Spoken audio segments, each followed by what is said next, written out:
But overall, welcome everybody to the stream, and if you're on YouTube, welcome as well. Like we said, we're going over today's EU's first seed, Karmine Corp. And welcome Wolf, welcome to the stream, homie. How you doing? Welcome to the stream. But as I was saying, we're going over Team Karmine Corp. So that's of course Itachi, Vatira, and Exotic. And it looks like I did technically misspell Vatira. Vati. But here's their group. Oh, we gotta make sure we have the initial predictions up. I can't wait, because tomorrow, after we analyze Gen G, we're going to make a final prediction. So these are my initial predictions based on what I initially thought. Of course, we have Karmine Corp. I have Karmine Corp going 3-0, beating Falcons, beating Dignitas, beating Vitality. EU teams tend to have a lot better track record in LAN group stages, most likely due to the confidence. So if we look at the playoffs, here we go. So I have Karmine Corp. They ended up running into a first round phase. So this could also even be G2. Good, going to this major, so I'm intrigued. Awesome. You'll definitely, like, once, because I'm eventually going to put all these notes here on Google Doc for commentators and fans and everyone to use. So I would suggest definitely having this out, because we got all the strengths and weaknesses that you'll be able to see in all the top pro teams. Of course, today we're going into Karmine Corp. Now, I have Karmine Corp just below FaZe. And the main reason why I had FaZe initially going up was just because individually, FaZe are looking fantastic. And, of course, team-wise, they have a lot less weaknesses than they did, say, last major, even last season. So I have FaZe narrowly beating Karmine Corp. But who knows? After today, maybe we'll change that. But, here we go. Let's go back to main event, and let's get started. All right. So let's pull up a Karmine Corp. Of course, they're playing against Vitality, Dignitas, and Team Falcons. FaZe actually bumps now. Yeah, they do bump. That is good. I believe we actually wrote that down as a weakness still for FaZe. The support role on FaZe. Oh, actually, it's First Killer who has issues with not going for bumps. Okay, so that's the weakness. It's an individual weakness, but Mist and Sipkle, they've been going for bumps a lot more. Here we go. Let's go to EU Regional 3. Okay, so Karmine Corp ended up losing to Solary of all teams. So that is interesting, to say the least. Yeah, he seems new to it, but he should be fine soon. Yeah, definitely. Well, at least hopefully, right? But yeah, so Karmine Corp lost to the last team in their group. Okay. They also went to Game 5 against and then they swept German Amigos. It's definitely showing a little bit of EU inconsistency here. That's definitely a fact. Because I used to be somewhere like EU had a lot of depth, but over the years, like, teams just shouldn't be losing to lower level teams. If you're Karmine Corp, you should never lose to Solary, or German Amigos. I mean, it's just a fact. You should never lose to those teams. But let's look into it here. So let's go down into replays. Luckily, the good thing about EU and NA is normally the referees actually sort all the replays. So that's a good thing. So Group A, round 1. There we go. See, like, all sorted out. And what that allows us to do is it allows us to see the stats for the entire match. So that's what I really like to see. So of course, Karmine Corp here, they got reverse swept by Solary, which is definitely interesting. So the main thing we want to look at here is demos taken versus inflicted. So right here, the least amount of demos, he has positive demos here, positive here, and barely negative for Vatira. So that's something we can look at. But overall, when we look at demos inflicted, this is not, I mean, we see a Fairy Peak and Exotic are actually in a good amount of demos. Vatira is okay. But normally we're expecting games to have a lot higher demo count. But of course, KC are playing against a lower ranked team, so that could explain why. Looking at average boost, this is normally where we want to see. Okay, so it looks like for the most part, Karmine Corp, well, at least for Vatira, his boost is good. Itachi used to be more of a pad player on the old Karmine Corp roster. But it looks like right here, we're not seeing many small pads. We're seeing a lot more big pads from Karmine Corp. And honestly, their opponent, yeah, look at this big pad count with all 3 players. So Normally, what we want to, and this is something that EU normally used to be touted as really solid at, is being really good with boost management and everything like that. For me, this average boost count is pretty low, and then they also have a high big pad count and low small pad count. So that is interesting to me here at this first game. And then in terms of speed, here we go. So Vatira, of course, very fast. Exotic is somewhat fast, and then Itachi, kind of slow, but still faster than two other players in the lobby. And the ground stat, overall for everyone's pretty good. Normally what we want to see for a ground stat is normally between 60 and 50. Because whenever we look at ground stat, if it's above 60, it could mean players are hesitating. And if it's below 50, it could mean they're jumping for too many things. Now, there are a few exceptions. For example, Itachi sometimes has ground stats that are really low, but he's also insane at pre-jumping. The old Karmine core roster was great at pre-jumping and still making good 50s. But without further ado, let's see, what game would we want to look at here? We want to look at Karmine core versus Solary, of course, but probably... Probably the closest match was the game they won here. So let's look at game 2, and if we feel like we need to, we can look at this game 4 as well. So let's look at game 2.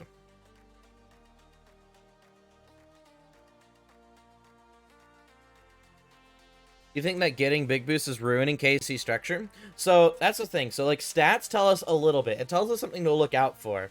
Like for example, if the stats show that they're only grabbing big pads, and then in game we see that they grab big pads and it causes them to being out of rotation, then we would see boost is causing that issue, right? But if they have a lot of big pads but their structure looks fine, like it's not guaranteed. Like looking at stats is not guaranteed to point out a team's weakness, but it at least shows more likely things, if that makes sense.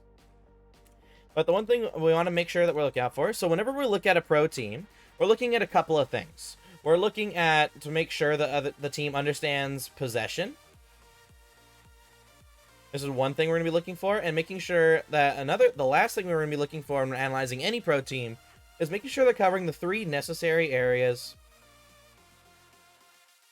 of the pitch.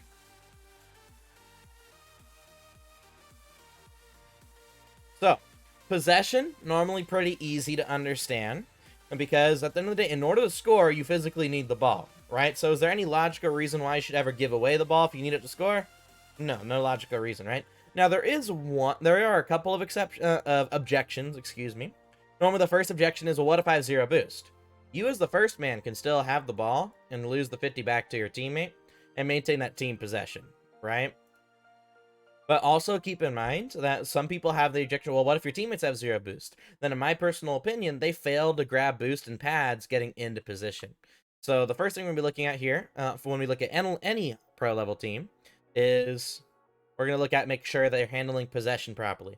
So far, we've only seen one team that is not handling possession properly, and surprisingly, it's not Gaiman Gladiators. It's actually G1. G1 has a fundamental misunderstanding of possession, but so far, they're the only team that we've noticed that has that misunderstanding. But now we're going to be looking, after possession, we're also going to be looking at making sure the 3 areas of the field are covered. Now, what are the 3 areas of the field? The ball, support, and then off-ball pressure. OFPP. Off-ball pressure, support, and on the ball. And we're going to make sure, and of course, different teams will handle covering these 3 areas slightly different. But the main thing we're going to be looking at is that there is some sort of off-ball pressure. And of course, we can say if a team needs to improve on a certain aspect of it. But normally, the only weakness we see in most teams is a lack of understanding of how important off-ball pressure is. And then the second most popular mistake we see in teams is they don't understand how to fully support their teammates optimally. Normally, every team understands that someone needs to be on the ball. Normally, everyone understands there needs to be support. But some teams just don't know off-ball pressure is necessary, and some teams don't know how to handle support in the best way possible. So, yeah, gotcha. Ooh, German amigos do this very well. Like watching them. Yeah. So, just to keep in mind, so of course, we need someone on the ball. So let's say the ball is here, opponent's here, and then we're here. We need someone on the ball. That's the first part of the area. We need someone supporting, close behind, facing forward, covering the support area of the field. And then we need someone applying off-ball pressure, or at least we need someone to be able to apply off-ball pressure, right? So the first part is, why is off-ball pressure necessary? right? We have to understand this in order for us to truly understand why rotations form the way they do. The reason why off-ball pressure is necessary is, think of it like this. Essentially, not applying off-ball pressure means what? It means whenever you're in front of the ball, you instantly rotate out, correct? So keeping that in mind, what is that also saying? It means we're giving more space to the other team to do whatever they want, right? So over 2/3 of the field to do whatever they want, right? And let me phrase it as a question for you all right? Let's phrase it like this. Would you all, oh, here we go. Would you all want to give G2 Esports 2/3 of the field to do whatever they want? Probably not. Would you want to give Karmine Corp 2/3 of the field to do whatever they want? Probably not, right? Would you want to give any of these teams at the major 2/3 of the field to do whatever they want? Not even, you don't even want to give Gaiman Gladiators 2/3 of the field to do what they want. Now, the only team that seems to have the biggest misunderstanding of off-ball pressure does seem to be Gaiman Gladiators, which actually is part of APAC history here. Not Gaiman Gladiators, but APAC have had issues with off-ball pressure since they first went to a major. And if we look right here, Tokyo Verdy, Realize, Maru, and Tenhao, they ended up going out 0-9 here. And if you look at these replays, we won't have time to look at them today, but maybe in the future I'll show you.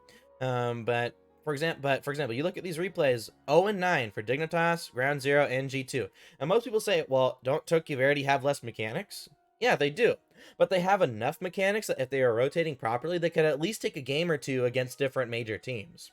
And keeping that in mind, it really shows us how important off-ball pressure is. Because, like, would you want to give G2 Esports 2/3 of the field to do whatever they want? No. Would you want to give Ground Zero, one of the best passing teams at the time, 2/3 of the field to do whatever they want? Probably not, right? Would you want to give just a player, like Joria's, 2/3 of the field to do whatever they want? Probably not, right? And keeping that in mind, that's why off-ball pressure becomes a necessary part of Rocket League. It becomes super, super important, because without off-ball pressure, you're giving so much space to the other team for free. And then I also said something else, which some people may not understand. I said that support should start from behind. And normally most people see support as like this. We have someone watching mid and someone watching behind, or a worst case and a best case. Now in Rocket League, best case and worst case doesn't make sense, because normally in Rocket League there is either you do your job or you don't do your job. And Rocket League, since it's such a if we look at the field of influence of Rocket League players, it's huge. Like if we just look at it because of momentum, it's huge in front of us anyway. But with boost, it's even more. So when we look at rotations, we want a rotation that maximizes the individual skill of players, making sure we cover the 3 necessary areas of the pitch, and make sure support is being covered in the most optimal way possible. Because when we do it like this, when is the second man useful? Only if a pass comes to him, right? So keeping that in mind, looking at this, if they're only useful for a passing option, that means his sphere of influence is this. Whereas if we compare it to the sphere of influence of the first man who's facing forward, huge difference. We want to maximize the individual skill of those players. What else are we missing? Well, we're also missing off-ball pressure. Some people object to this by saying, well, if a pass doesn't come, can't second man go for a demo? No. Because in Rocket League, we want to keep the flow/momentum of a team going. So our momentum would be going in this direction, our opponents would be going in this direction, correct? And this is natural because both teams are trying to stop the ball from going towards each other's net, right? But essentially what happens when a second man goes for a demo like this, we're going in the flow of our opponents, which means that 1, they're more easily able to avoid our demos because we're going in the same direction, right? But 2, we're also going into the momentum of our teammates, which means we're getting in their way. So keeping that in mind, when we look at support, when we look at going for a demo here, we can also think of it like this. We have 4 people in this flow and 2 in this flow. And if I were to ask you logically to tell me where that ball is most likely going to pop out, where's it going to pop out? Towards this side of the field, right? Because there's less people here, right? That's why second man can't go for a demo here. Lastly, look at his ball cam.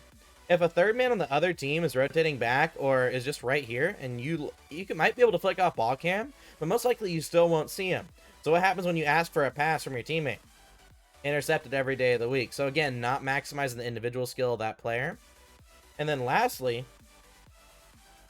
if our teammate loses the 50, we're also useless, right? 2 people get beat at once, which again, not maximizing the individual skill of players. So that's why we support close behind facing forward. 1, we can see the entire pitch, right? So if an opponent is watching the midfield here, we'll just continue to stay behind, right? Naturally, by staying behind, we cover the 50, right? But if our opponent is not there, what can we do? We can go into the midfield and cover that passing option, right? But even if our teammate doesn't pass it, we can still go right back in behind and covering that 50. We're maximizing the support of this player, or maximizing support, individualism as well. And since we can see the entire pitch, if someone's there, we just won't go there.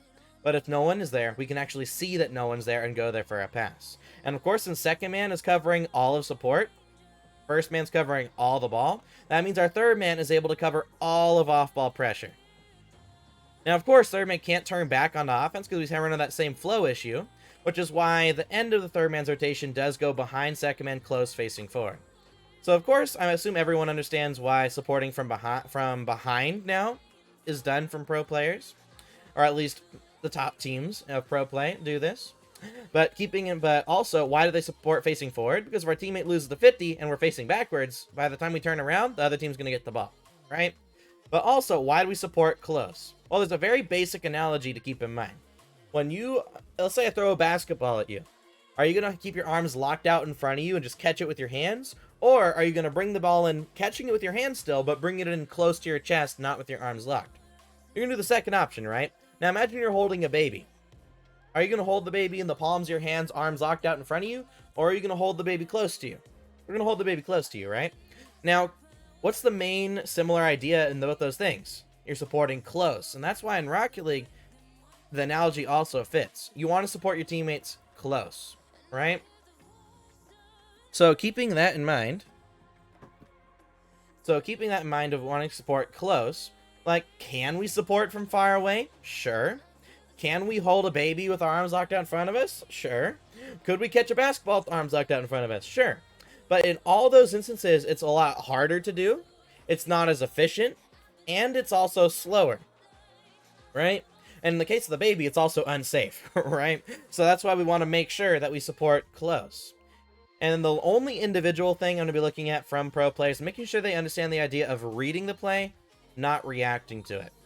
Because when you react to the play, you're inherently going to be slower to the ball than your opponents. How do you read the play? Well, if you're reacting to the play, let's say you see your opponents driving towards the ball at a certain angle at a certain speed. If you react to the play after the ball's been hit, what question do you ask? You ask, where's the ball going? And then you answer it, right? But you ask it and answer it after the ball's been hit. But when you're reading the play, for example, when you're reading the play, you ask yourself, where's the ball going? And answering where's the ball going before the ball's hit.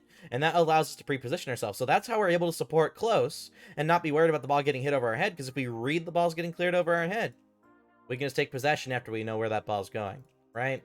So keeping that in mind, that's why reading the play is so important. And how do you do it? You look at the angle of approach that the opponent's going at the ball and how fast they're going. Because at the end of the day, Rocket League is a physics game. So you should be able to tell, let's say they come at the ball. Let's say they come at the ball from this angle, and you see they're just driving, they're not going to jump, and they're going full speed. That ball's going to get chipped really, really high in the air in the angle that they're hitting it, right? That's how you read the play. That's how the top pros read the play. Now, as with supporting close, there is a team that's really bad at supporting close. That's FaZe Clan. But FaZe Clan are so good individually they can kind of make up for it, but that's still their biggest weakness as a team. Outside, of course, the individual issues of Mist and First Killer.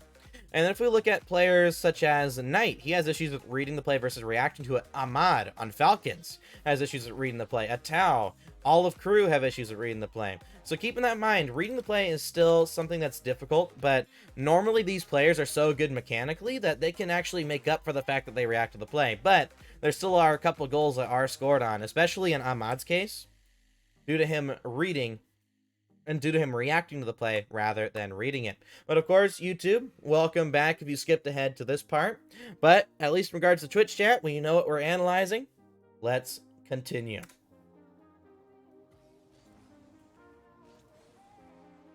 Okay, here we go. Ooh, right off the bat, ball almost gets scored on. But here we go, Vatira taking possession. He's going to solo play this ball down the field. He goes for the 50-50. Oh my goodness, fantastic goal here. One thing I want to see is how are we filling in behind for the team here. So right here, we notice that that we have Exotic supporting from behind, but Itachi's kind of lost in the midfield. Now, luckily, since Exotic gets demoed, Itachi does end up filling in support behind Vatira, so we still get that loop, right? We still make sure, because we want to make sure the 3 areas of the field are covered. Ball, support, and then off-ball pressure. But since we already learned that you can't go for a demo from the 3rd man position, because we're going with the flow of our opponents against the flow of our team, right here. That's why Itachi should probably fill just in behind his teammates here. But also, think about this. If Vatira lost the 50 back to Exotic at any point here, Exotic doesn't have a support player because Itachi's pushing unnecessarily up the field here. So that is the first rotational issue we're noticing, at least from Itachi. Maybe it's not a Karmine Core thing.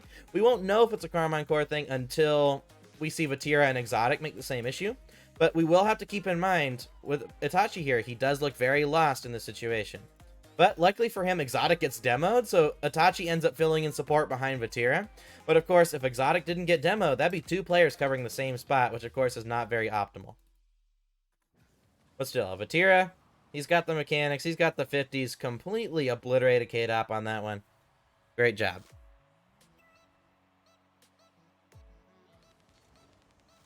One thing we're going to be looking, because everyone touts Vatira as the best player in the world right now.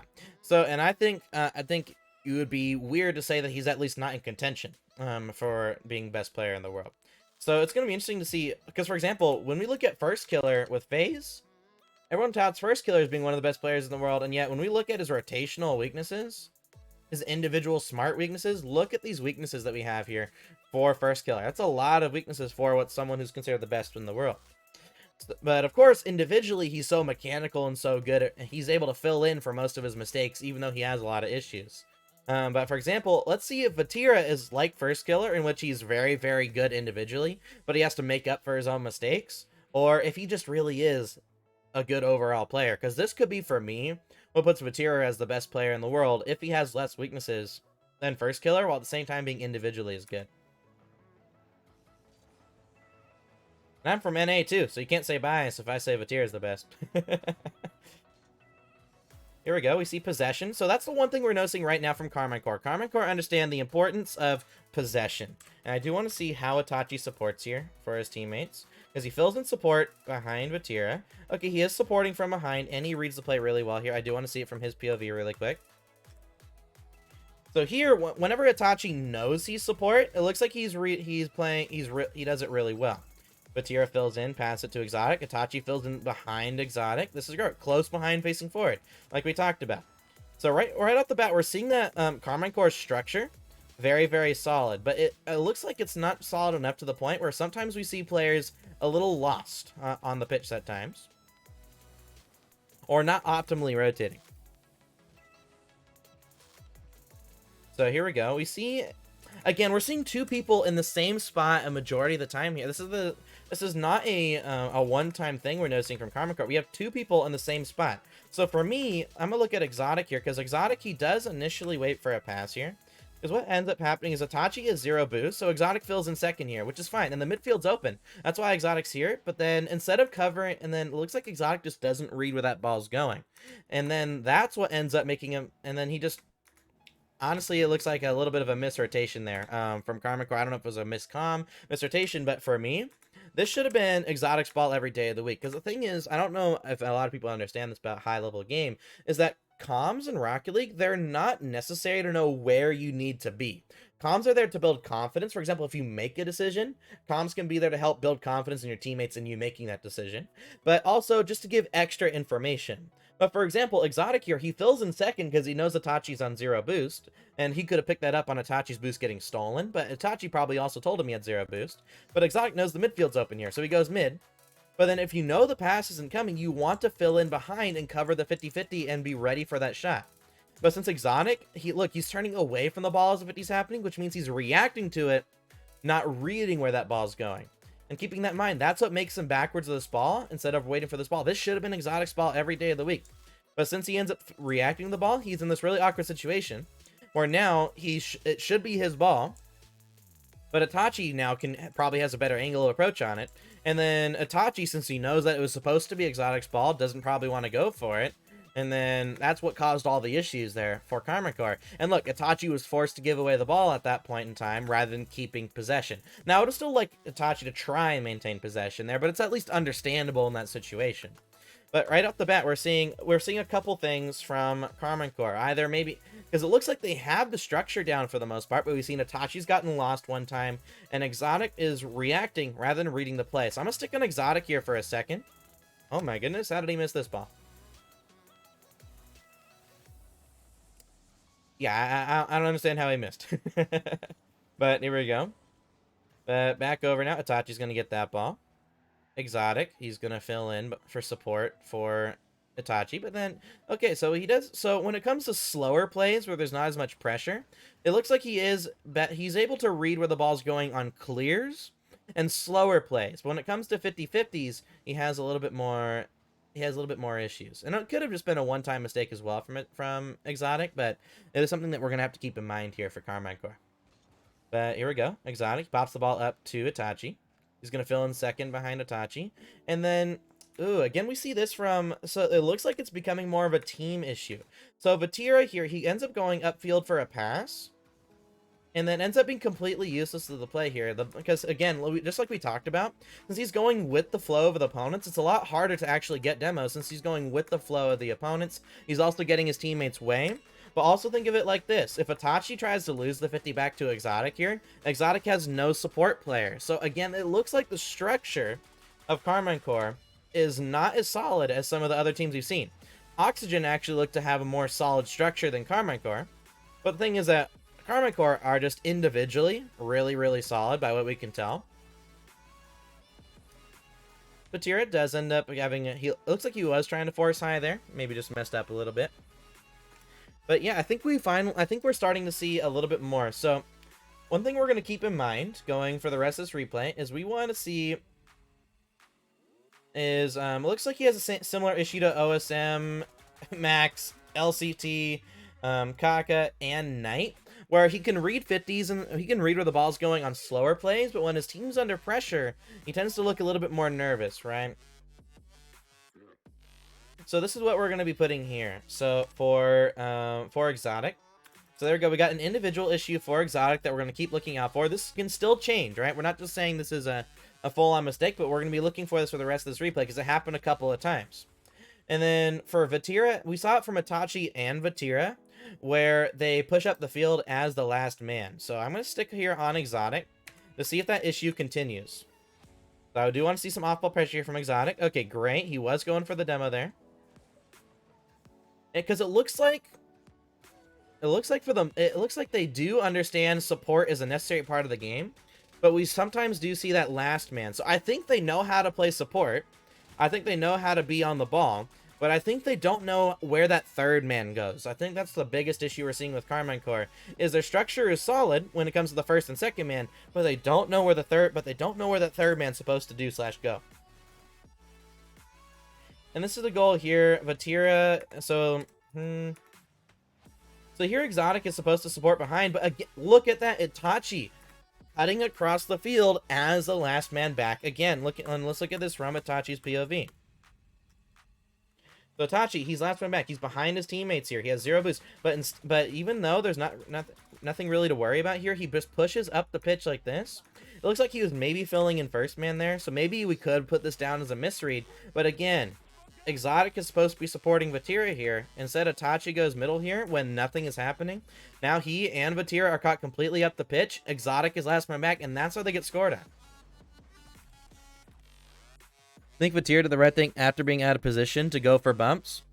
I'm not sure where you mean. If you mean like right after this play, I don't know if you mean because he commits for this ball. Then right here he should go for think of a way to be useful, which for him is grabbing that mid boost. Unless you mean before this, I was more paying attention to Itachi and Exotic on that last play. So I guess we can go a little bit further back here because right here, very mechanical. But this is also something Vatira has been known for on Moist and on Karmine Corp. Is whenever he's in front of the ball, he does go for demos and bumps sometimes. But sometimes, I mean, he is just very mechanical. So sometimes he'll actually use it as a pass upfield to go for a shot himself, which is also a way of putting on pressure. Oh, you mean when you... Okay, the part that I pointed out earlier. I assume you mean, right? So, I think it was... Was it back here? Oh, you mean right here? I think right here. So like we talked about right at the beginning here, because the reason why he's going with the flow of his opponents and against the flow of his teammates, which we talked about, right? When you go, so the ball's on this side of the pitch. So Vatira is going for demos in this direction, which if we look at the flow of the opponents and the flow of our teammates, going for a demo in this situation is almost universally a bad thing to do. Because one, you're going with the flow of your opponents, so most likely they're going to avoid the demo anyway, meaning that you're just kind of using boost for no reason. But two, you're also getting in the way of your teammates' flow, which is also useless, right? You're going to get in their way. But also think about this logically. If the flow, if the ball's here, for example, if the flow of the opponents is going this way, the flow of our team's going this way, and we have 2 people in this flow, and since we're going for this way, we have 4 people in this flow, where do you think naturally that ball's going to pop out? Towards this end of the pitch, right? There's less people there. And that's why Vatira, even going for demos here, is actually, because the way I think of applying off-ball pressure is you're trying to be as useful off the ball as possible. And right here, since Vatira is going from what should be supporting Exotic here to instead just pushing up the field, now Exotic has no support, we're essentially seeing a useless demo because Exotic has to take his time anyway or make sure it's a good shot, so the demos most likely aren't going to do anything anyway. It's a very risky play that makes the rotation structure, make the rotation and structure suffer. So that's why we don't want Vatira going for a demo in this situation. Hopefully that makes sense to you. So it doesn't even, so it wasn't even that. It actually, so right here, look. So Itachi has the ball here. It actually starts here. We have a ball guy. We have a support guy. And for Vatira, he just thinks, oh, I need to rush up field and apply off-ball pressure. But as we've talked about, going for a demo in this direction is a bad reason, right? Because they can avoid the demo easier, but we also get in our teammates' way. Right? So keeping those 2 things in mind, are getting in our teammates' way with the flow of our opponents. But 2, what happens when Itachi loses the 50 back to Exotic here? Exotic has no support. And like we talked about, there's 3 necessary areas of the pitch. The ball, support, and off-ball pressure. But think about it. Why we need that support more? Like, I didn't go over this, but when we talk about ball, support, and off-ball pressure, excuse me, 3, off-ball pressure, there's actually priority. They're all 3 necessary jobs, but there's still a priority, with ball guy being the highest priority, support guy being the next highest priority, and off-ball pressure being the 3rd highest priority. The only exception to this is, for example, if Vatira lost, if it was already in front of the ball and was rotating like this, we have off-ball pressure, Itachi on the ball, and Exotic. But since Vatira is starting from last man back, Itachi's most likely about to lose the 50 here at some point anyway, right? So Itachi will be in front of the ball, Exotic will be ball guy, but since Vatira's pushing up the field like this for no reason, as we talked about with the flows, we have no support player, right? So that's the big issue with Vatira. He's going from last man all the way up here to try and look for ways to be useful. In reality, it's not going to be useful at all, since as we talked about, with the flow of our opponents against our teammates. And then once Itachi loses the 50-50, we have no support role. Right? So that's something we have to keep in mind. And it's something that we've not just seen from Itachi, we've also seen it from Vatira as well. So everyone bad. Okay, so I will say the teams with the best, so here we go. So the teams with the best structure right now are actually, so if we look at, I think the teams that are structurally the best right now are Complexity, Falcons, and G2 Esports. But, for example, G2, they have their own weaknesses. G2 have weaknesses in the individual side of things. G2 just aren't individually as good as other teams in the world, and that's why they can be they're inconsistent because of their individual skill. When we look at Falcons and G2, 2 of the best rotating teams in the world, Falcons have the individual skill, but their play style, they never go for any passes or anything like that. So they become very one-dimensional and easy to read. So so in one way, it makes them very consistent because individually they're good and they go for safe stuff. So rotationally, they're very, very safe and solid. But when we look at their, but for example, since they're one-dimensional on offense, it means their ceiling is also really low. So their floor is probably higher than any other team, but their ceiling is also lower than probably a majority of the teams, if not all the teams except Gaiman Gladiators. But for example, then we look at Complexity, they have about the same rotational floor as Falcons, but they're a little bit more comfortable with passing.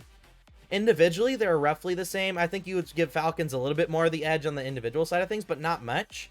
But then on top of that, complexity structure is about the same as Falcons. The only weakness is, of course, complexity individually are slightly worse than Falcons, but rotationally they're about the same, and they go for more passes, so they're less one-dimensional. So for me, that means complexity are going to be would win a game 5 over Falcons, whereas some people, they might value Falcons' individual skill and experience, and they might give them a game 5 over complexity, for example. But those are the 3 most solid teams rotationally. You don't see issues with those rotations. But for example, even with Karmine Corp, we're noticing rotational issues. And that's something that's pretty big to notice. Since I'm late, I'm going to guess KC has the best adaptive rotation and read on the opponent. So, actually, not completely for us. We're noticing that KC individually are actually really good, and the passes are really good. So we're actually looking at an idea where KC are individually really good, and whenever they make a pass, their passes are really fantastic, but the adaptive rotations aren't the best, and their understanding of rotations overall is also not the best. I would still make complexity, Falcons, and G2 as rotationally better than Karmine Corp, but individually and playstyle-wise, Karmine Corp is better than those 3 teams. Actually, some people might still say Falcons might be a little bit slightly better mechanically, but since Falcons are so one-dimensional in their playstyle, people will still give Karmine Corp the edge, because Karmine Corp go for passes and solo plays. Falcons just tend to go for solo plays. So your assumption, or at least what you originally believed there, Force, is actually pretty solid enough. But we're actually seeing more of a structural issue. And the reason why I say their adaptive rotations aren't the best is because we do sometimes see them not going for demos at all, which means that their off-ball pressure is not the best. But, for example, we're still got half the game left to go here in this replay, so we can definitely see if that does end up changing. But as we can see, just like with Vatira, Itachi's as last man back here is pushing up midfield here unnecessarily. He also, I will say that's just a misread on his part, because he's normally really good. So I said it's a one-time mistake from him, like thinking he can get to this ball. But it's all an issue of he's pushing up the field here, because both Exotic and him have 0 boost. So I'd prefer Exotic support from behind here. Yeah, this is the series that Solary won. So far, KC third goes for bump with the flow of the opponents against the flow of their teammates. So yeah, no bueno, no good. So we're actually going to stay on Exotic because he's the one player that we haven't seen push up the field as last man back. But if we see Exotic push up the field as last man back, then I think we could safely say it's a team issue and not individual issues, which honestly, that would be really surprising to me if Itachi and Vatira have an individual issue that Exotic doesn't. So far, the only thing we have for individual issues is Exotic sometimes reacts to the play rather than reading it in nervous or more in higher pressure situations. Because right there's not really a lot of pressure on him. He was able to get a decent read in the 50. Let's see.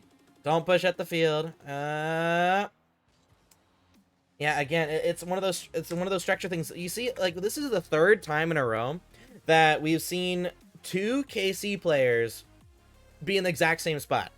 This is not maximize individual skill at all. So right now, Karmine Corp are actually structurally looking at one of the weaker teams going into this major.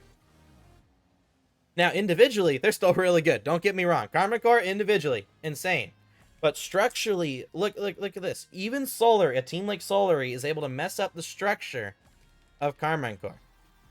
And I will have no doubt. Let's look at this. Let's look at one game from the SUS series after this that they were barely able to win. We will most likely be saying the exact same issues. But in terms of the strengths are mechanically, there are 3 of the best players in the world. They are also one of the more confident players in the world.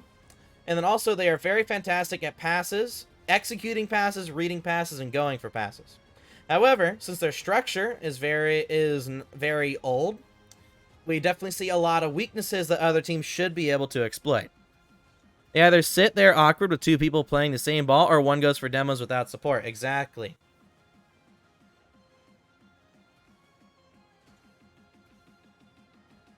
Here we go. We do see, like, for example, like, let's write down the structure just so it doesn't look like we're just so right now. Karmine, understand the importance of possession and always try to keep possession of the ball. That's one strength. Another strength, all 3 players are individually some of the best players in the world in regards to mechanics, speed, confidence, speed and confidence. The team as a whole is great at recognizing passing opportunities as both the passer and the receiver, meaning that their playstyle is more dynamic / less one-dimensional, which are all really good strengths. And then another strength we can put down here is in regards to the conceptual parts of rotation, they understand the importance of having a ball guy, support guy, and off-ball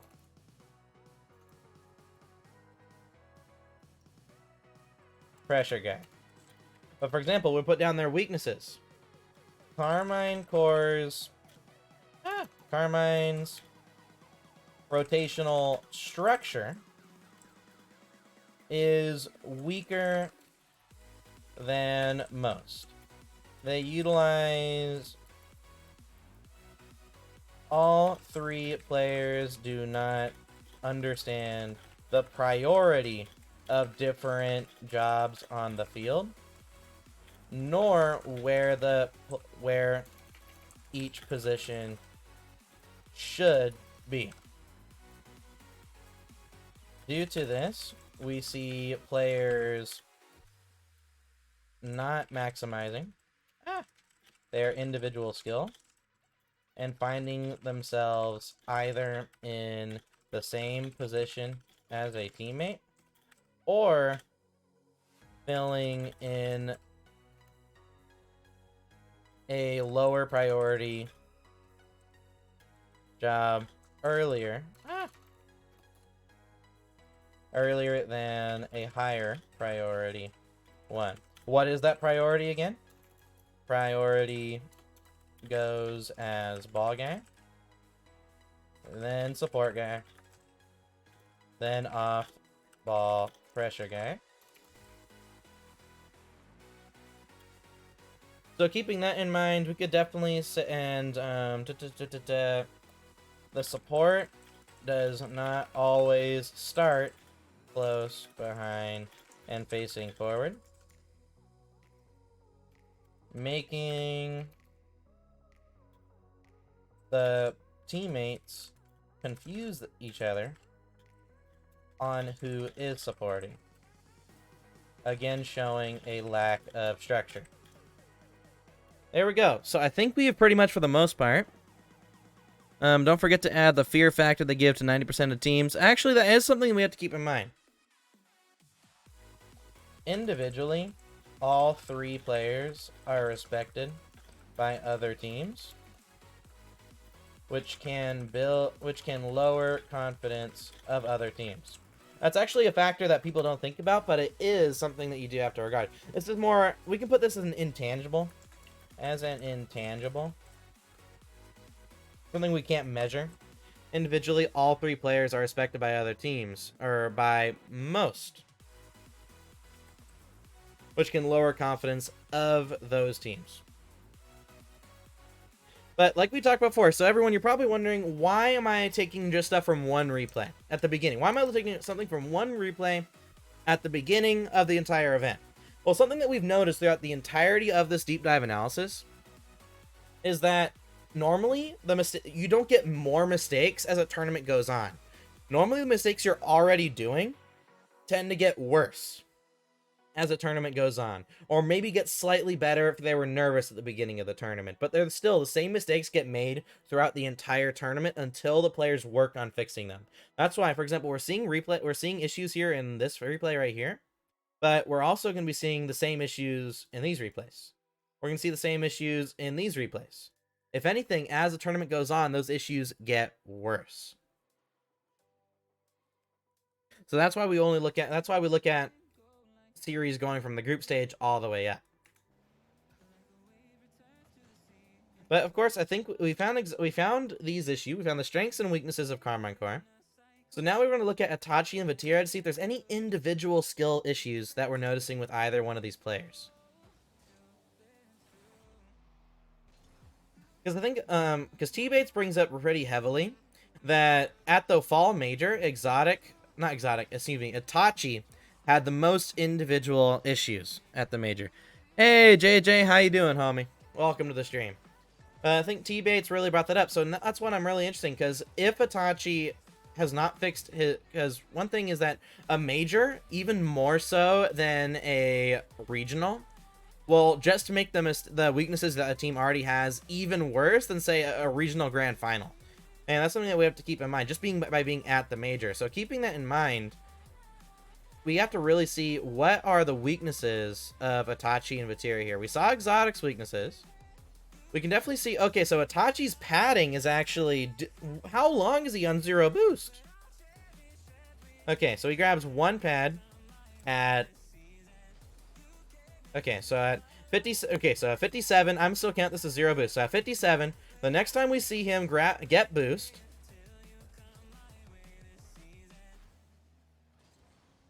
Huh? Whoa!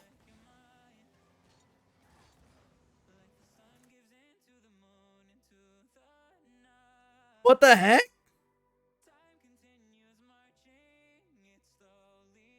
Okay, he might be the best player on 0 boost, but he is missing 1,000,000 boost. This is almost 20 seconds of Itachi having 0 boost. Now, don't get me wrong. If we look at this, he's keeping his momentum. Don't get me wrong. But look at this. Look, he wasn't able to apply off-ball pressure. He wasn't able to go for a demo. He turns around, he forces, and again, 0 boost. Look, he's doing nothing for this play. The only thing he's done that was useful was 1 force, and even then, it could have been done by another player.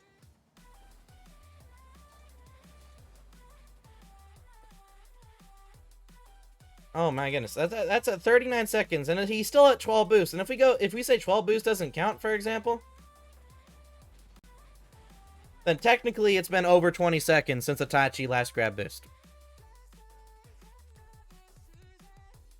Itachi only up to 20 boosts for the 40 seconds at the replay Chicago watch. And yeah, and don't get me wrong, Itachi, he is really good on low boost. He played with Noli and Astro last season at the end there very well, but this is an individual issue that we have to talk about. So Itachi, so we can put as a strength, all 3 players. So actually that's something we can put, because Exotic and Vatira are also pretty good on lower amounts of boost as well.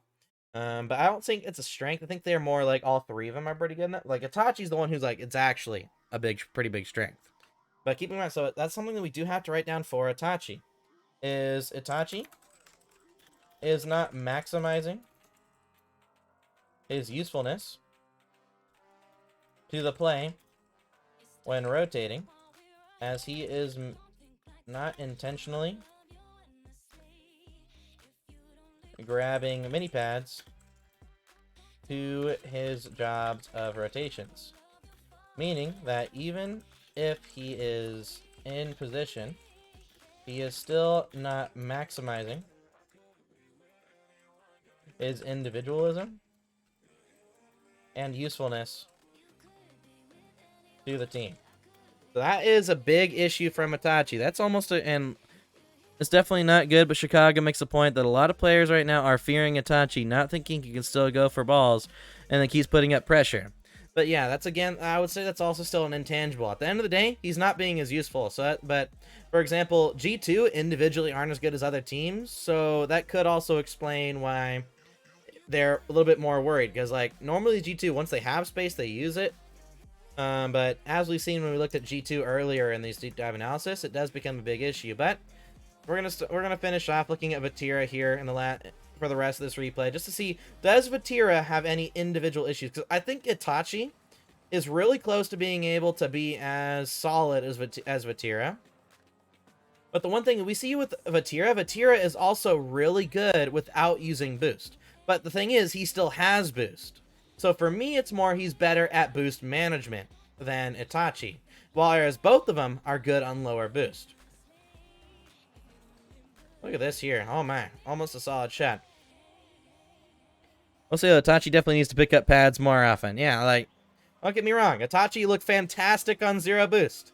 He was supersonic, but at the end of the day, there were so many different, like, when I was looking at his gameplay, what I was noticing is multiple opportunities where he could be doing more for his team. And if they want to be a world championship winning team, they need to make sure that, one, their structure is solid, and two, the fundamentals are solid. Grabbing pads when you're rotating into position is a fundamental at this point. That's why NRG has fallen off. But what's the difference between NRG and Karmine Corp? Individual skill, and the fact that Karmine Corp still have a semblance of a rotation. Overall, though, still really good. Honestly, we didn't really notice anything individual-wise from Vatira. So for now, for Vatira, we're going to put what we have only for a couple players so far. The individual issues are team issues for Vatira. So that's something we can put for Vatira. So Vatira, being one of the few players, game winner, exactly. So actually, if we look at gameplay here, there's only a couple players that individually don't have any issues compared to team issues. So if we look, the first player that we analyzed that had no individual issues compared to his teammates was actually, who was it? Was AJG. AJG, his individual issues are only team issues as well. So his teammates make the same individual issues as him, so he doesn't have anything. And then for Team Secret, there's actually two players, KV1 and Sadness. Both had they have individual issues, but they're all team individual issues. But for example, only Knight had any big individual issues. All of FaZe had individual issues. With Cypical, his only issue was when his team's under pressure, he has mechanical issues. But for example, outside of that, rotationally, he looks fine. Recession of granted back 80 points, got up to 1,700. Oh, just overwhelmed in that Discord call. Yeah, makes sense, homie. And then, for example, Super Lucky. Super Lucky is also one of the few players to have only team issues. And then now Vatira will be added to that list as well, or at least hopefully. We're of course gonna skim through a couple more replays here. Karmine Corp versus BDS. Let's look at game 3, Karmine Corp versus BDS. Here we go, main event.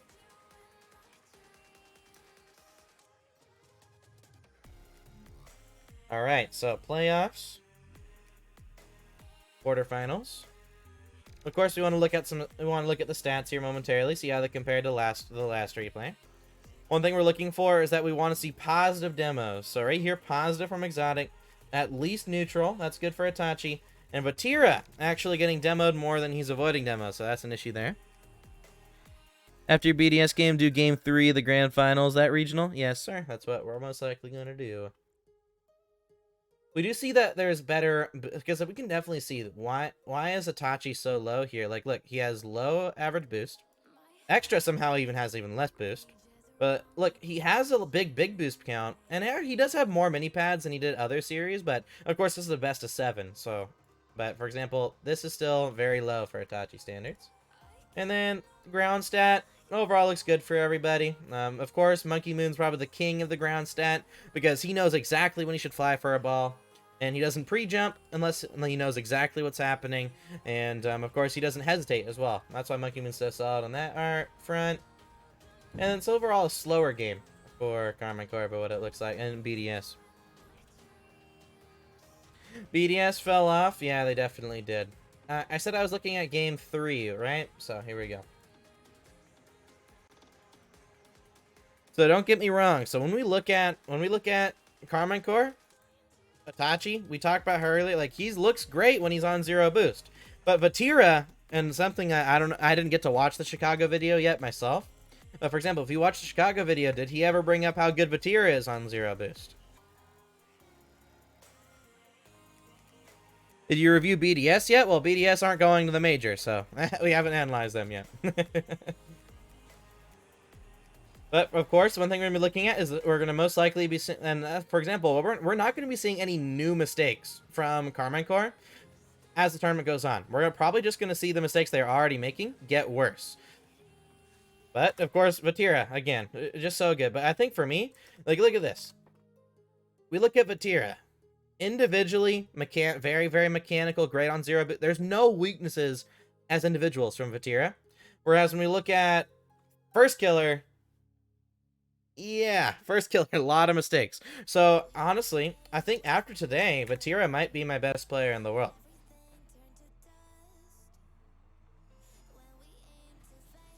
I want to see your replay review, Monkey. Definitely. I do want to analyze BDS, like BDS, because I will be doing some more streams. I'm probably just going to do like a big overall stream after this. So after we're done with the major teams, we'll do one more big stream where we'll go over a cut with just any team people want me to go over. So we'll go over NRG, Furia, BDS, any team, and then of course I think I also said I would go over Limitless as well. So Limitless from Sub-Saharan Africa.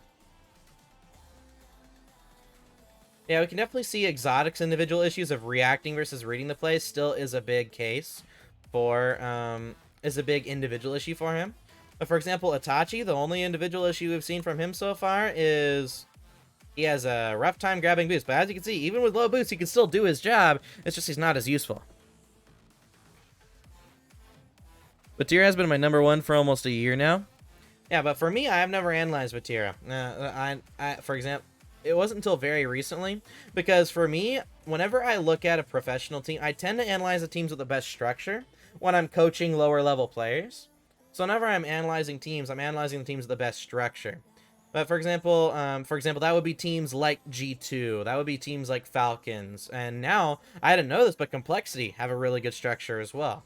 That's why I normally analyze teams such as that. Oxygen, I didn't analyze them before, but I'm probably going to look at Oxygen. Oxygen have a pretty good structure as well. But for example, teams that I'm never going to analyze again, probably, until they get, unless they win or start winning regionals, will probably be G1. I'm probably not going to look at G1 unless they improve, because G1, they had failures with possession, understanding possession, structure, and their they did have some adaptive rotations, but even then, individually, they were still not the best. So, for example, I'm probably not going to be interviewing G1 for a bit. Oh, for sure. Like, Complexity, Quadrant should have been at the major. I completely agree. Quadrant had a better structure, but individually they were playing horrible. Individually are playing horrible against G1, which G1, they have the individual skill, but they have none of the team stuff. Relating Wave was peaking? Yeah, that's what surprised me. Relating Wave was peaking, but individually, as a whole, the team was not playing the best. I must have lost a Karmine Corp fan. I had 662 follows, but somebody left, so maybe we had a Karmine Corp fan in chat.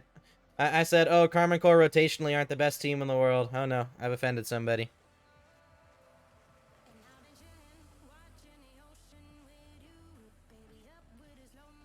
Here we go. I'm a KC fan. Oh no. Well, I do think the objective KC fans can understand what I'm talking about here. For example, Fours, you being one of them.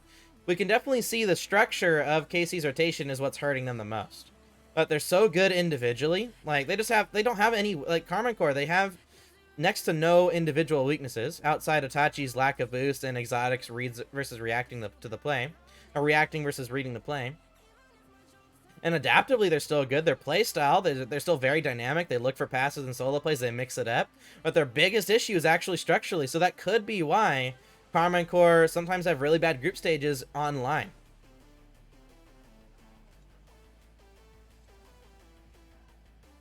Oh, I was rooting for the Moist Boys. What do you think people mean by when they say KC playstyle is the best? I think they see I think what they really see is they see individually how consistent the players are. So individually, Karmine Corp have 3 of the best players in the world right now. But outside, and then they see that individualism, and they see that Karmine Corp go for a lot of passes and solo plays. They mix up the solo plays and the passing plays. So their playstyle is very dynamic, and individually they're very good. So that's why people say Karmine Corp's playstyle is some of the best. But outside of that, since they're rotational, for me, Karmine Corp's whole playstyle is not the best because rotationally, structure-wise, they are not the best. For me, G2 is still the best team in the world in regards to rotations, conceptual rotations, and everything like that. But since G2 individually just aren't as good as other teams like FaZe, Gen.G, and Karmine Corp, that's why G2 aren't at the top right now. Because even though G2 rotationally are the best, Karmine Corp, Falcons, FaZe, all these other teams that are a little bit worse at rotating, individually they have the skills to make up for those mistakes and still beat G2. So, for example, if you give FaZe G2's rotations, they are the best team in the world. You give Karmine Corp the G2's rotations, they are the best team in the world. It's just how it goes. Don't tell T-Bates that? Yeah. So, G1 and G2 are polar opposites. Exactly.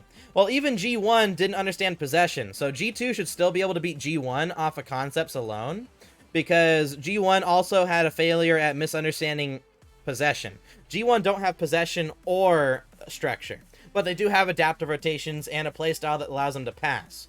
So, for example, G2 and G1, they're equal in terms of their playstyle because they both go for passes and solo plays, but G2 are way far ahead in rotating. They're also ahead in possession. And then individual skill-wise, since G1 don't take possession, their individual skill doesn't matter as much. So that's why G2 should be heavily favored against G1, because they just heavily are better than G1 in regards to multiple conceptual things. And then individually, the skill doesn't matter as much because G1 don't take possession. And actually, you say Mark moment, but the big issue is Atomic and Dorito actually give away the ball a lot more. Mark by 8 was the one who was actually reading the play for the most part and taking possession.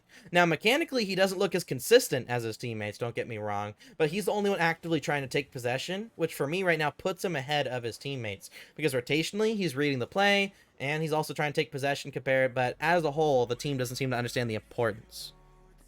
What about G1 individually? I mean, like, if they actually took possession, I think they would be some of the three of the best players in the world.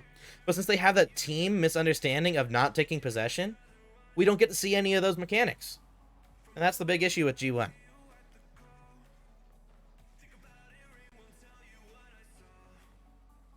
But remember, everybody, we'll be looking at the Fall Major Champions tomorrow. Gen G, taking place tomorrow at 1 p.m. PST, 4 p.m. EST. So remember to stay tuned for that. That will be taking place tomorrow.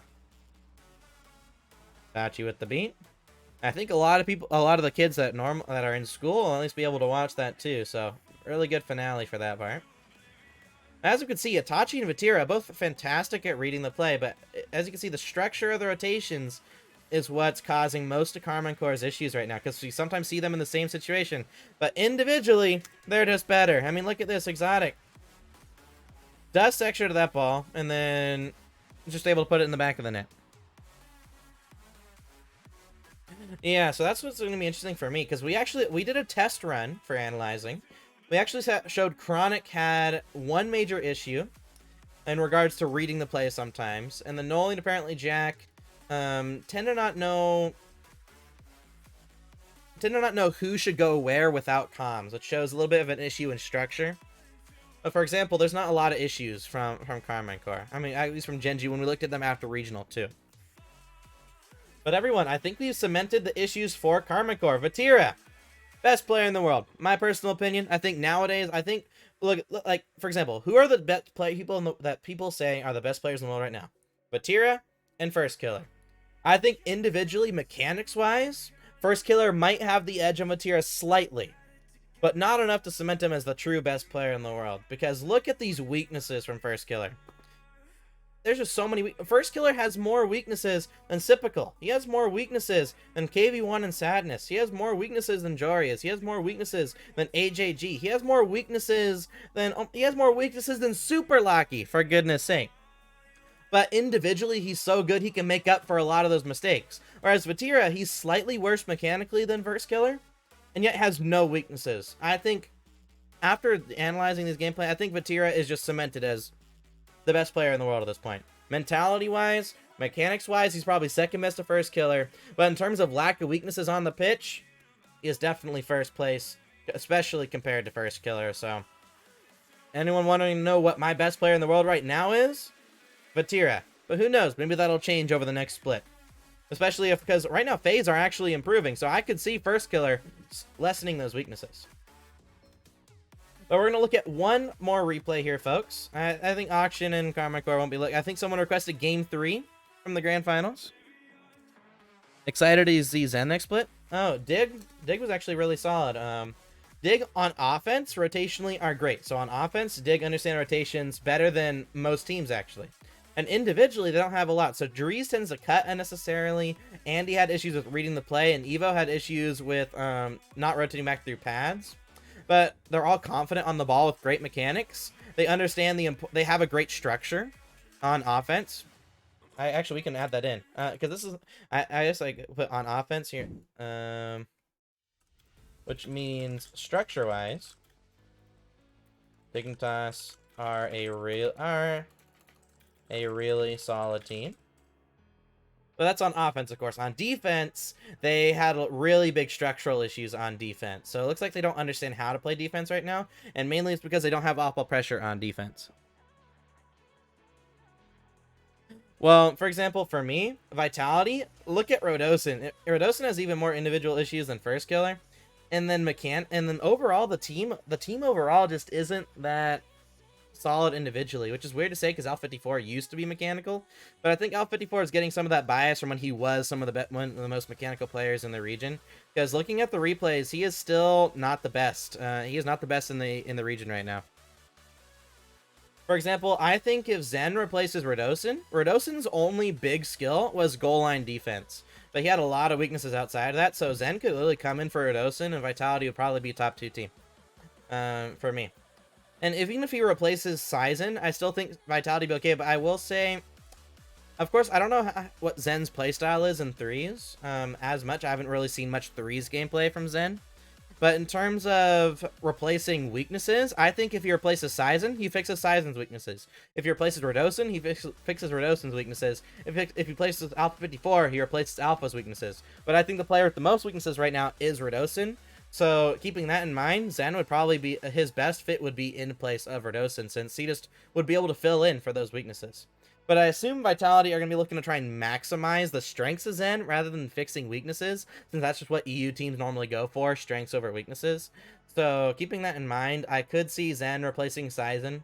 Because Sizen, he doesn't have many weaknesses, but he doesn't have many strengths either. So that's the main thing that we'll probably notice in regards to who will be replaced for Vitality. So if Vitality want to go over replacing weaknesses, they'll replace Rodosin. If they want to get more strengths, then they'll replace Sizen. Zen is similar to Vatira and Daniel in threes, true, but he also is. But I can also see him filling. I could see Zen filling in every role, whereas with Vatira, I could see him as first and third, but not really a second. And Daniel, I normally only really see him as a third, coming in to any replay. So for example, Zen, I could see him in first, second, or third. So that's the main interesting thing about them. Well, let's look at Itachi, positive on demos. Vatira, positive on demos. And Exotic, positive on demos. So it looks like it was only a one-time thing against BDS where we saw the demo issue. But here's the last replay of the day here for Karmine Corp.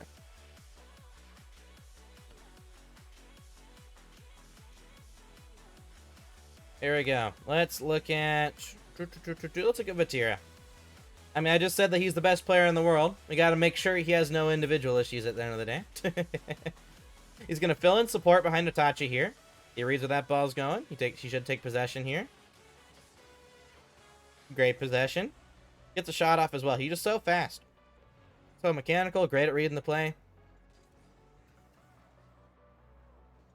We didn't watch Vatira much in that last replay, but I think all of Vatira's issues really just come from team issues. I genuinely think that's his only issues right now. Individually, all his issues come from team issues. So his teammates are making the same issues as him. The issues that Vatira does make, his teammates also make those same issues. But the mistakes that Itachi and Exotic make, Vatira don't make. That's the big difference here in this gameplay. But looking at this goal, Vatira, he puts that ball upfield. He looks to support Exotic. That's a misread on Vatira. That's a pretty big misread on Vatira. So I guess we get. But I do. That's the only time we've seen it. So that would be. So that for me, that's a one-time mistake. Pros can even then pros aren't perfect.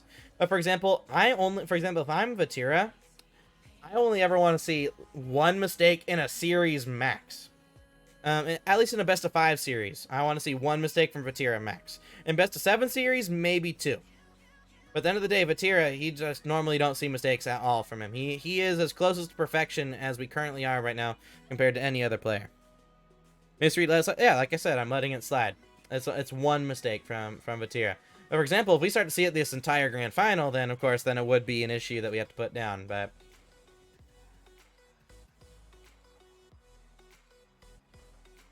here we go.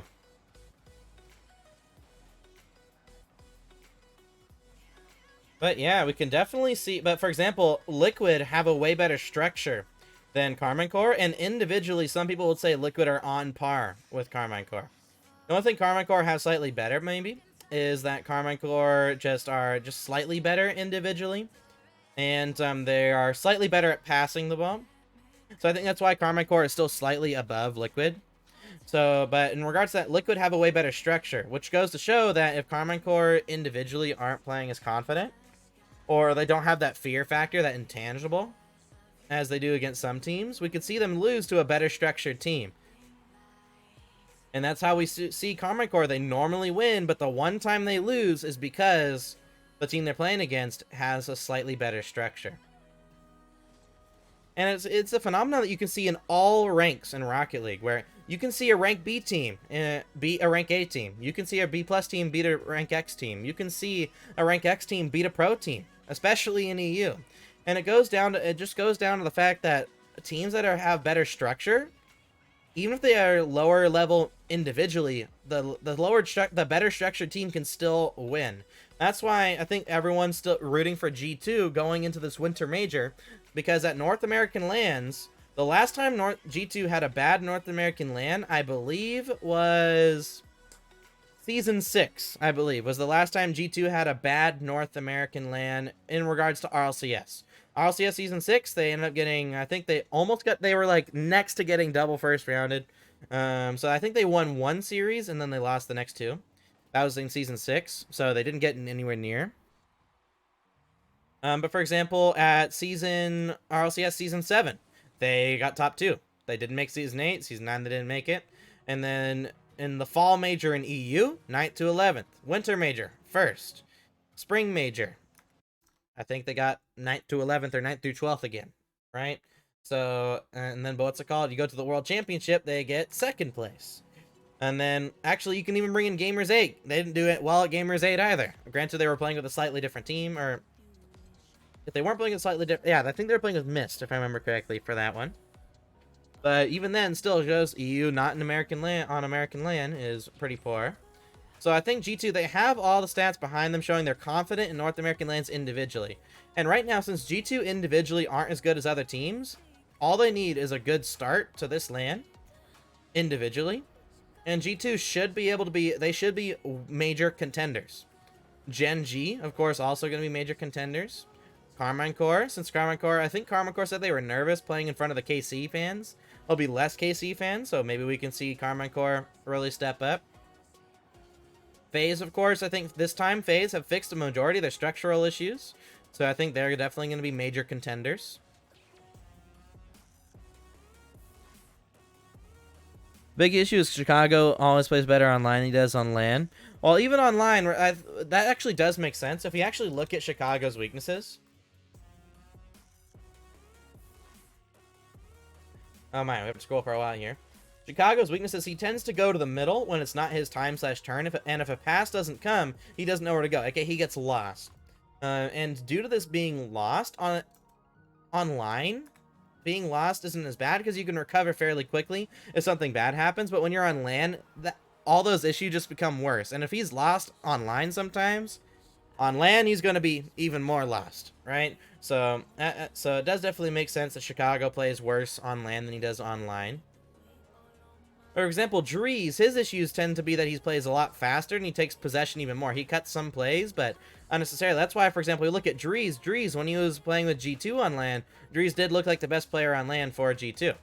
And then when he played on Optic and he made LAN, he also looked very, very solid. And I expect Drees to also look good on LAN this time for Dignitas as well.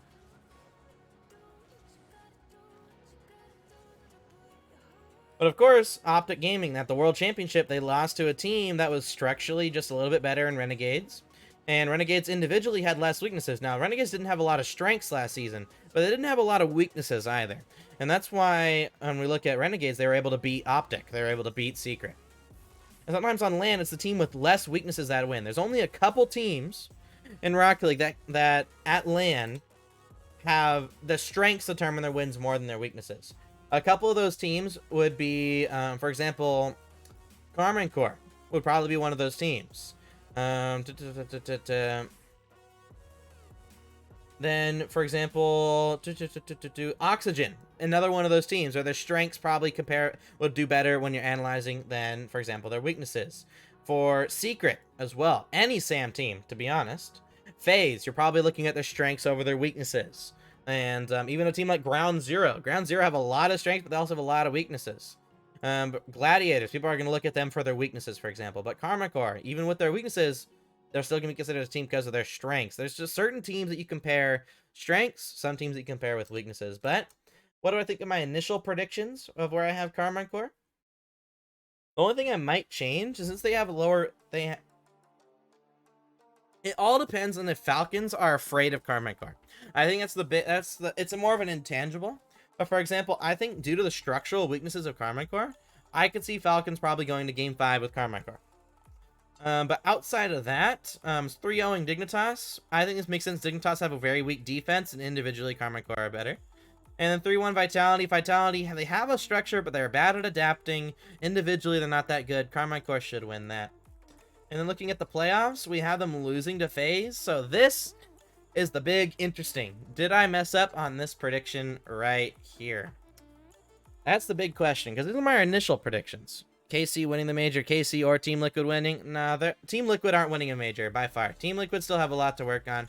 Team Liquid can still make it far, but Team Liquid aren't a team that's winning the major. The teams that are actually in contention of winning this major are G2, Gen G, FaZe, and Karmine Corp, and Oxygen would be the dark horse, but I still think they could win. But Liquid aren't really in a spot where they're going to be able to win a major right now. I think right now, and the main reason for that is actually a chronic. Even though Liquid are structurally okay, Liquid are very bad adapting to the highest level play, which on LAN, the better adapting teams normally do better, and Liquid are bad at adapting to abnormal situations.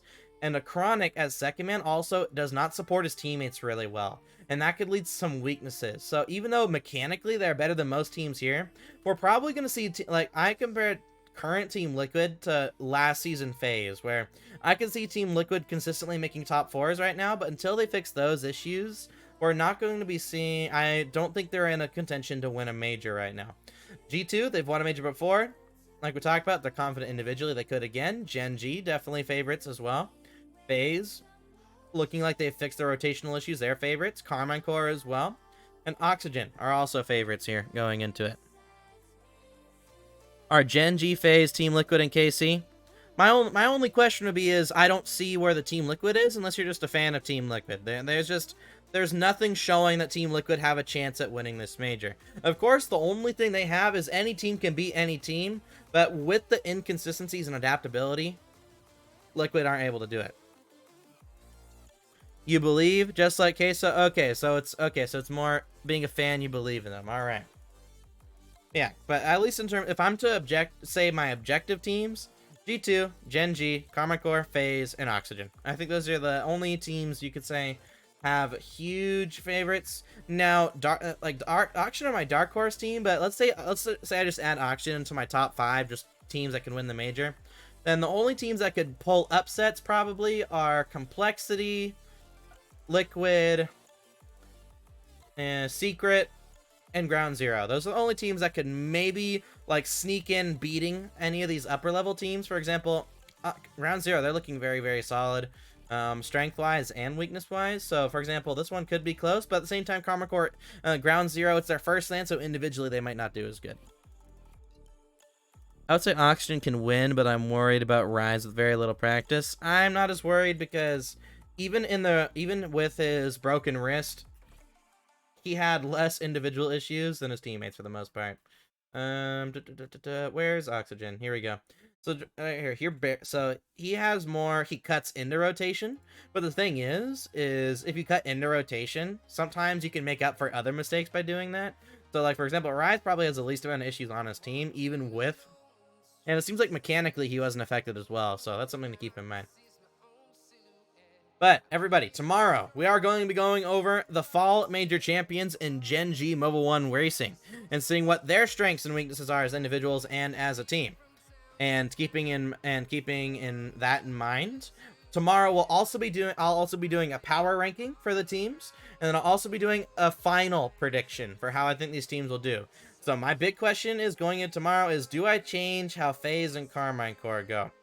Because I am predicting an NA final here, so it does become interesting. But it is, at the end of the day, it's a North American LAN.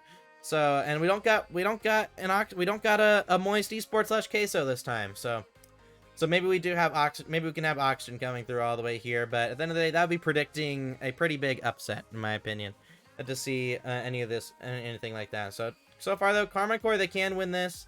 Karmine Core, of course, Karmine Core are either getting top 8 or they're getting first. I don't think there's another way to do it.